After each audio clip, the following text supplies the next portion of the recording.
Hi everyone, today I'm going to be commenting over a game that I had as Shadows Flicker Like Flame versus Bradenburg-Prussia 6.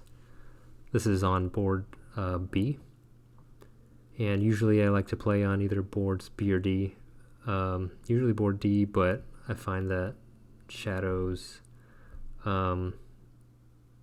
is fine with board B. I think the sand in the middle is decent to start off with your presence, and we are going for basically a fear victory if we can.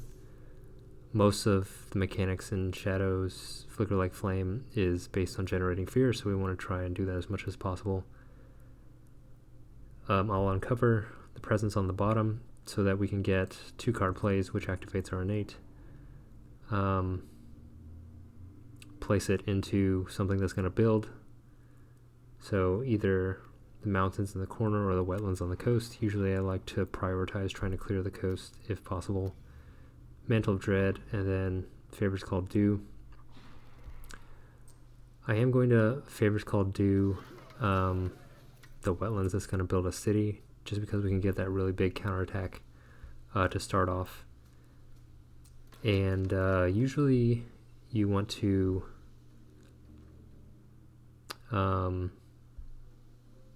get the 3 fear from Favors Called Due if you can, but in this case it was wetlands are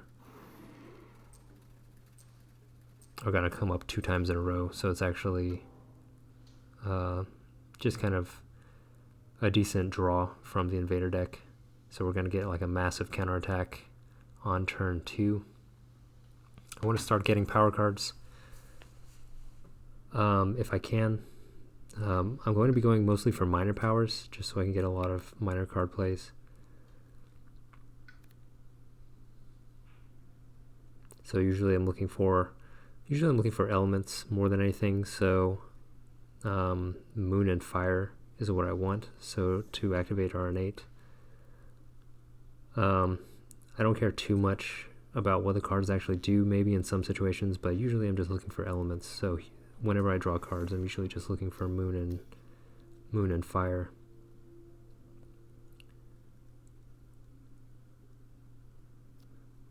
Can't get up to the second tier of the innate, so I just end up, and I really want to get Concealing Shadows here.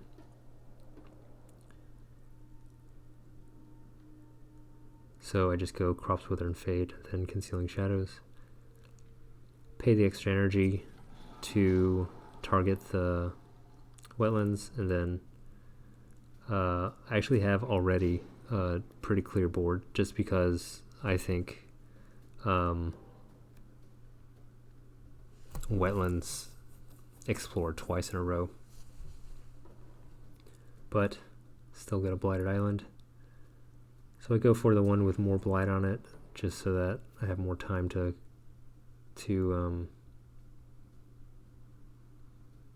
try and clear the island. I get 2 Ravages just in a row, and basically clear the island, turn a town back into a single explorer, and I have to figure out how to either get rid of the one town and get rid of the city, because at this point Shadows deals really well with single explorers. So here I'm looking for elements. I don't get anything with moon, so Fire in the Sky has nice fear generation, and also can add strife, so I do like that. Deciding whether to go from the top or bottom here. I'd like to reclaim and play 3 cards, and I do kind of have an in-between turn where wetlands are completely clear and jungles are building. So I play both my remaining cards.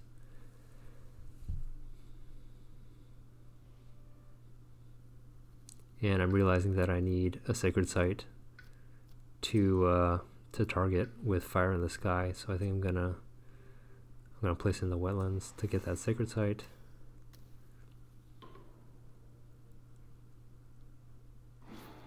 Yeah, just put it on the city.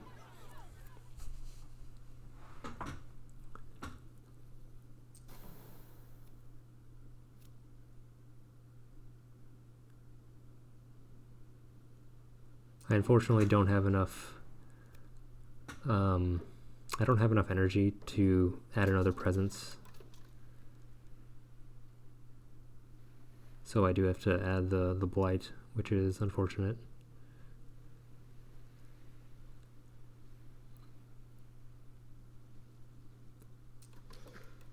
What's unfortunate here is that wetlands are going to be ravaging.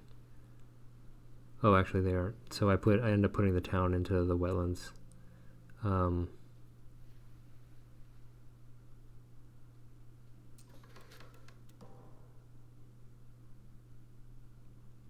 I end up putting in the sands, which I think is actually a mistake because sands is building. I think I should have put it in the wetlands. I think I had thought wetlands was ravaging, so I wanted to avoid putting a town in the wetlands, but yeah, I should have put it in the wetlands instead of the sands.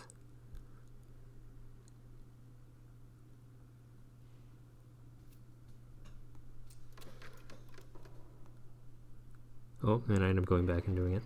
So, kill an explorer. And I did end up going for the energy gain as opposed to the card plays. I try to get a major power here, and Rust and Atrophy shows up, and I think usually Indomitable Claim is pretty good because you get to place another presence and it gives you defense. So we'll see what I end up taking here. It's between those two. Tsunami is really costly, especially for Shadow's Flicker Like Flame. So I end up taking Rust and Atrophy, which I think is good. It does kind of the same thing as Crops Wither and Fade. So it like turns a city back into a town, or town into an explorer, which is good to like get rid of cities. 2 card plays. Jungles are ravaging, and I do need to take care of that town in the jungle. And then sands are building. But the more immediate concern is the town and the jungle. I only have 2 blight left, and I don't want it to cascade.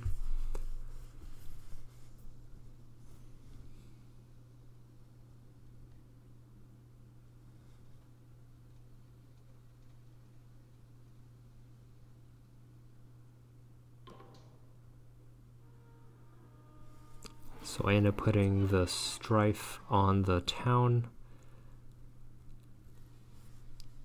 just so that I do not get that blight. And I usually try to pay the cost for the events. I have a lot of moon cards, so it's not too bad. But usually the stuff that happens when you don't pay is not great.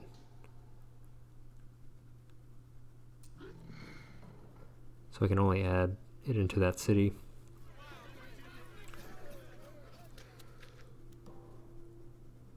I did get a disease in the sands, so I avoided getting another town in there. Pushing the town into this mountains. So basically I just want to try and keep everything as much as possible into that one mountains, and try to figure out a way of getting rid of the city. So I just play my remaining cards. Not great synergy. I think I do end up having to defend the sands just because it would blight. And then Concealing Shadows is basically doing nothing on this turn.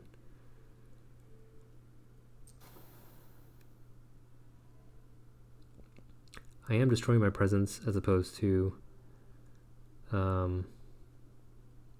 yeah, I'm just getting a bunch of stuff having to destroy my presence. So I usually opt for destroying presence and saving the blight if I can.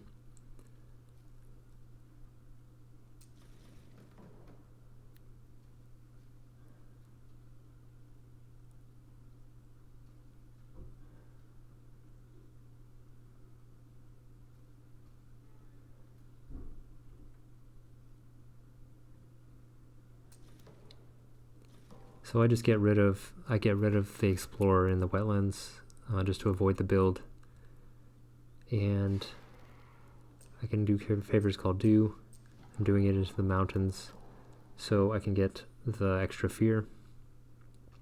I'm checking to see how many fear cards I need in order to get to terror level 3, because mountains are coming up, mountains and jungles, so jungle could possibly build another city, which I really don't want to happen, but I am kind of in a sticky situation. Like, even with the island so clear, my options for dealing with the city is kind of limited. So I do Crops Wither and Fade to get rid of the city, and then I think I do want to get tier 2 of my innate, which could take the explorer out of the mountains.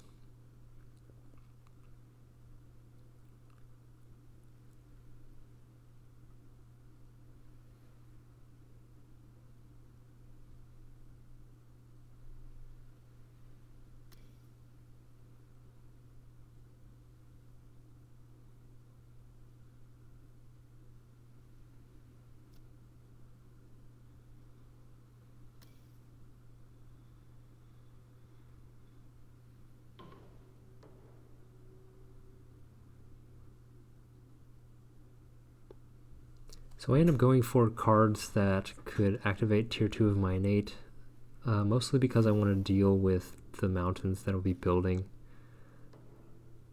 in the side, and also get some fear.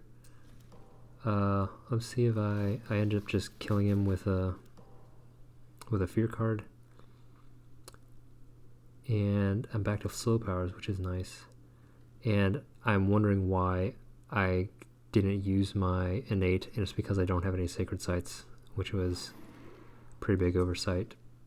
Didn't end up working, so I do use Crops Wither and Fade. So all of that effort just to not be able to use the power, which is a pretty big mistake, but I guess it shows that you don't need completely perfect play in order to end up winning. So I do favors called do. And I'm deciding where to place it, because jungles are ravaging and then building, so jungles are actually going to be a pretty big problem. So I'm deciding whether to get the fear or to just put them straight in the jungle, and I end up deciding to put them in the jungle, hoping for maybe a good event or something that could help me out. I do only have 2 blight left, and if this jungle goes off, I lose the game. So I'm deciding between minor and major. I really need something, so I go for a major power, and I think Rapid Wings of Sunlight might be what I pick.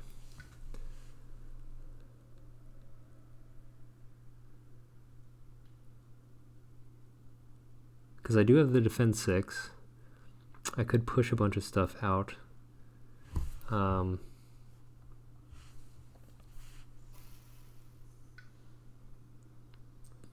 Yeah, I mean, it's both the mountains and the jungles. Like, I need to get rid of both of them. So we'll see what ends up happening.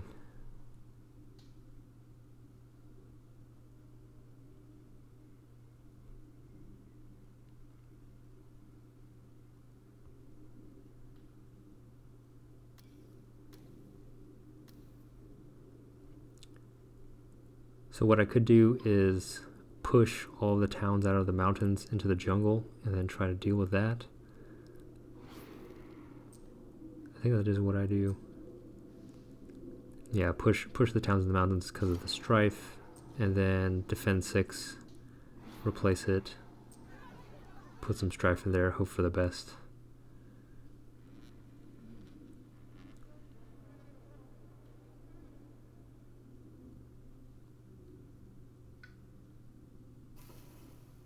So I decided to forget a power instead of presence, just because I think I'm kind of at the end game here. get terror level 3, and then I get the best fear card. I gather Dahan, and then I can do 6 damage. So I end up killing 3 towns. And that's pretty much what saves me, is that fear card. Yeah, terror level 3, your fear cards do a ton for you. Counterattack wipes out the jungles. I'm able to survive till next turn, and I can just use Rust and Atrophy to get rid of that last city.